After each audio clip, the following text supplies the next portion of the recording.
नमस्कार दोस्तों, स्वागत है एक बार फिर आपका द चार्टिंग क्लास के इस वीडियो ट्यूटोरियल में। मैं हूं आपका दोस्त पंकज राणा और दोस्तों आज की इस वीडियो में हम बात करेंगे कि आप मूविंग एवरेज को कैसे बेहतर से बेहतर तरीके से यूज कर सकते हैं। यानी आप मूविंग एवरेज जो इंडिकेटर है जिसको हम ट्रेंड के लिए यूज करते हैं, मतलब कि मार्केट का ट्रेंड समझने के लिए यूज करते हैं, तो आज की इस वीडियो में मैं आपको बताऊंगा कि उसके अंदर एक सिंपल सी चीज को आप फॉलो करेंगे तो किस तरीके से वो आपके लिए और भी ज्यादा प्रॉफिटेबल हो जाएगी। यानी कि अगर आप 10 सिग्नल लें तो 10 में से 7 सिग्नल आपको प्रॉफिट के मिल जाएंगे इजीली। तो चलिए इस वीडियो को आगे शुरू करेंगे, पर उससे पहले मैं बोलना चाहूंगा कि प्लीज अगर आपने अभी तक हमारे चैनल को सब्सक्राइब नहीं किया है तो कर लीजिए, क्योंकि हम अपने चैनल पे इसी तरीके की इंफॉर्मेटिव वीडियो डालते रहते हैं। तो चलिए समय न गवाते हुए इस वीडियो को आगे शुरू करेंगे। तो दोस्तों जैसा कि देख पा रहे हैं आप मेरी कंप्यूटर स्क्रीन, यहाँ पे MT5 ऑलरेडी डाउनलोडेड है। मैं MT5 पे ही आपको दिखा देता हूँ। MT5 MT4 पे दोनों पे ये यूज हो जाती है, तो आप जैसा भी करना चाहो कर सकते हो, कोई दिक्कत नहीं है। मैं MT5 पे आपको दिखा देता हूँ कम्प्लीटली कैसे आपको यूज करना है। तो जैसा कि आपको दिख रहा है यहाँ MT5 ऑलरेडी है और ऑलरेडी मैंने MT5 ओपन किया हुआ है, सब कुछ लगाया हुआ है, पर फिर भी मैं आपको दोबारा से एक बार इसको लगा के दिखा देता हूँ। जैसे कि ये इस पे ऑलरेडी एक मैंने 54 पीरियड की मूविंग एवरेज लगा रखी है, ठीक है। आप कैसे लगानी है वो भी मैं आपको सिखा देता हूँ। सिंपल सा है, आप यहाँ पे मूविंग एवरेज पे जाओगे, यानी आप नेविगेटर विंडो के अंदर आपको ट्रेंड के अंदर आपको ये मिलेगी, या फिर आप इंसर्ट में जाइए, यहाँ पे भी इंडिकेटर मिल जाता है। यहाँ पे मूविंग एवरेज फर्स्ट नंबर पे, अगर वहाँ पे नहीं दिखती तो आप यहाँ पे ट्रेंड में जाइए। ट्रेंड में जाने के बाद मूविंग एवरेज पे क्लिक कीजिए। यहाँ पे आप अपना जो भी मूविंग एवरेज डालना चाहते हो वो डाल सकते हो। डालने के बाद में उसका कलर जो सिलेक्ट करना चाहते हो कर सकते हो, ठीक है, और उसको लगा सकते हो, ठीक है। तो मैंने 54 पीरियड की मूविंग एवरेज ऑलरेडी लगा रखी है, तो मैं इसी पे आपको दिखा रहा हूँ। तो आप देख पाएंगे कि मैं पिछला 1 महीने का पूरा डेटा आपको कैलकुलेट करके दिखाऊंगा। यानी कि चाहूँ तो मैं आपको अप्रैल से दिखाता हूँ कंप्लीट करके। ये अप्रैल का मंथ है, ठीक है। अप्रैल के मंथ में यहाँ से लगाते हैं 27 मार्च से, ठीक है। अभी मैं आपको ये भी बताऊंगा कि आप ऐसे यहाँ पे कैसे बचोगे, इस सिग्नल से कैसे बचोगे, उसका भी मैं आपको तरीका बता दूंगा, ठीक है। तो मैं थोड़ा सा और पीछे कर लेता हूँ यहाँ से, फिर मैं 2 महीने का दिखा देता हूँ आपको। तो सबसे पहले मैंने चार्ट लगाया हुआ है, वो गोल्ड का चार्ट लगाया हुआ है। उसके ऊपर मैंने 1 घंटे का टाइम फ्रेम लगाया हुआ है और मैं इसी पे आपको दिखा रहा हूँ, ठीक है। जैसे कि यहाँ से चालू करते हैं, ठीक है, यानी कि 28 फरवरी के बाद से, ठीक है। तो आप देखेंगे कि ये अच्छा खासा आपको रैली देता है पूरी, यहाँ से लेके यहाँ तक, ठीक है। अब ये जो फॉल्स सिग्नल है इनसे बचने के लिए हम क्या करेंगे, ठीक है। उससे बचने के लिए हम इसके अंदर एक और इंडिकेटर अप्लाई करेंगे जिसका नाम है RSI, यानी कि रिलेटिव स्ट्रेंथ इंडेक्स, ठीक है। वो मैंने इसके अंदर इंस्टॉल किया हुआ है ऑलरेडी, लेवल भी डाले हुए हैं 60-40, और मैं इसको अप्लाई कर रहा हूँ, ठीक है। ये अप्लाई हो गया, ठीक है। सिंपल सा कंडीशन ये रखो आप माइंड में लगा के कि जब भी आपका RSI ये जो है रिलेटिव स्ट्रेंथ इंडेक्स, जब वो ओवरबॉट कंडीशन यानी कि 60 के ऊपर आए, 70 के ऊपर नहीं, 60 के ऊपर, 70 के ऊपर ओवरबॉट होता है, पर हमने इसके लेवल थोड़े छोटे किए हुए हैं, 60 और 40 किया हुआ है, ठीक है। तो जब भी वो 60 के ऊपर आएगा RSI आपका, तब आप उसको ट्रेड कीजिए, ठीक है। जैसे कि यहाँ पे आया, ठीक है, या फिर यहाँ पे आया, ठीक है। जब आप इस पे ट्रेड कीजिए, करने के बाद में और उसको आप फॉलो करेंगे तो आप देखेंगे कि उस सिग्नल पे आपको अच्छा खासा प्रॉफिट मिलेगा, ठीक है। सेम चीज अगर आप मैं यहाँ पे कहूँ कि आप जब सेल कंडीशन देखेंगे तो आप ये देखिए कि 40 के नीचे कब आएगा, ठीक है।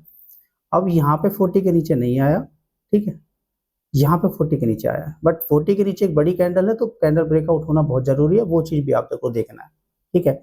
यहाँ पे भी आया था ये मूविंग एवरेज के नीचे, बट यहाँ पे ये 40 के नीचे नहीं आया।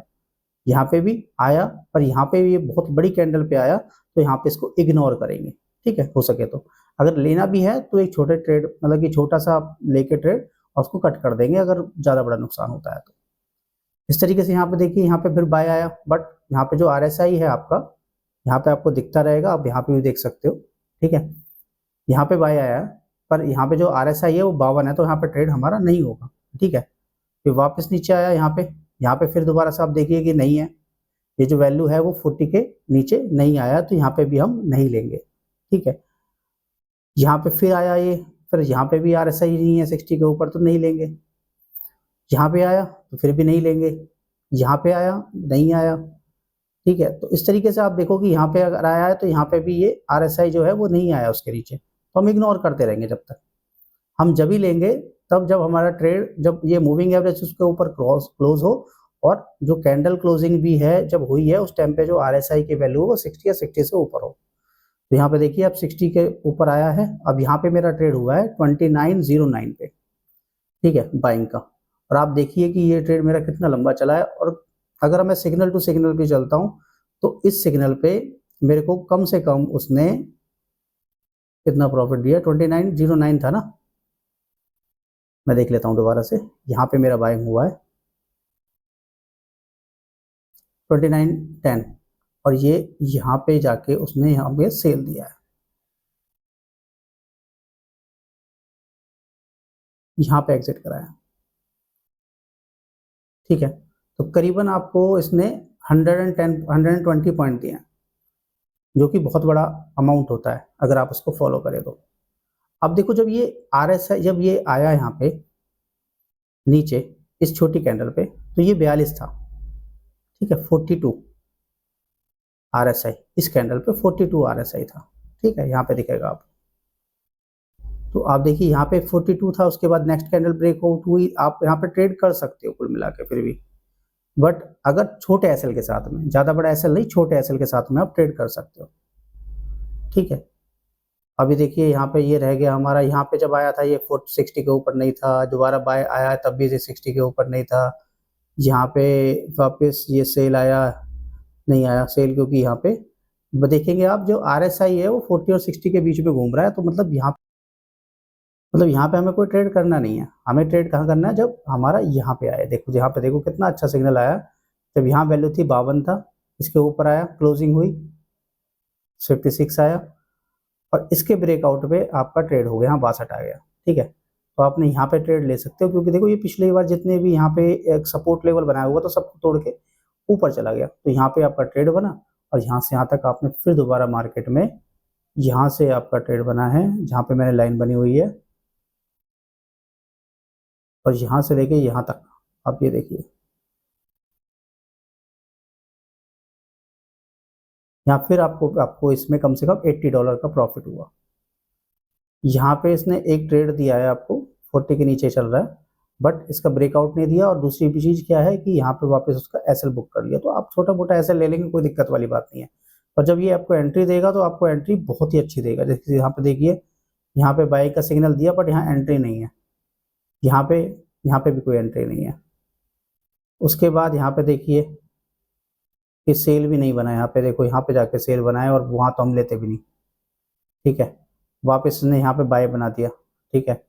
उसके बाद यहाँ पे सेल बनाया बट नहीं ले सकते हम, यहाँ पे ट्रेड नहीं कर सकते। अब देखो ट्रेड कहाँ कर सकते हैं, यहाँ पे कोई ट्रेड बनता नहीं है, ये फॉल्स मूवमेंट है। फॉल्स मूवमेंट के बाद में आप यहाँ पे देखिए कि यहाँ पे देखो प्रॉपर बाइंग बना है।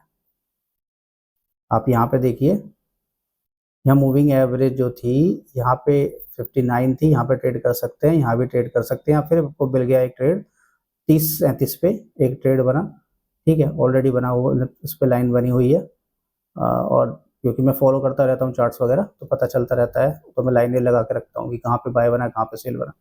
तो यहाँ पे जाके इसने आपको एग्जिट कराया, ठीक है, यहाँ पे एग्जिट कराया। अब ये लगाओ कितने पॉइंट है, 30-34 से लेके और ये 32, करीबन 150 पॉइंट है। मस्त प्रॉफिट बना के दिया आपको। वो तो इसने एग्जिट करा दिया, यहाँ पे आपको ये ले आया 40 के नीचे, आपसे यहाँ ट्रेड कराया, यहाँ पे आपको एग्जिट करा दिया। वैसे यहाँ पे मूवमेंट किया, पर इसको हम नहीं लेंगे, इसको कैप्चर करेंगे कहाँ पे, अगले दिन कर सकते हैं अगर किसी दिन इससे ऊपर जाता है, हाई ब्रेक होता है। बट अगर नहीं करना है तो मत करो, कोई दिक्कत वाली बात नहीं है, 1-2 दिन में कोई प्रॉब्लम नहीं होती, क्योंकि आपको एक बार में उसने अच्छा खासा प्रॉफिट दे दिया है। तो कुछ समस्या वाली बात नहीं है कि आप लंबा बैठो।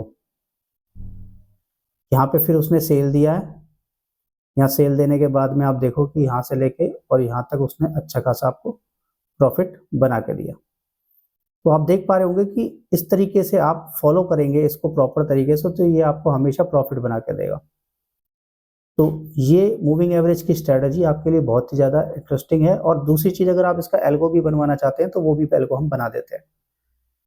तो चलिए अगर आपको अच्छा लगा ये वीडियो तो प्लीज़ हमारे चैनल को सब्सक्राइब या फिर लाइक जरूर कर दीजिएगा इस वीडियो को। तो चलिए मिलते हैं अपनी अगली वीडियो में, तब तक के लिए नमस्कार।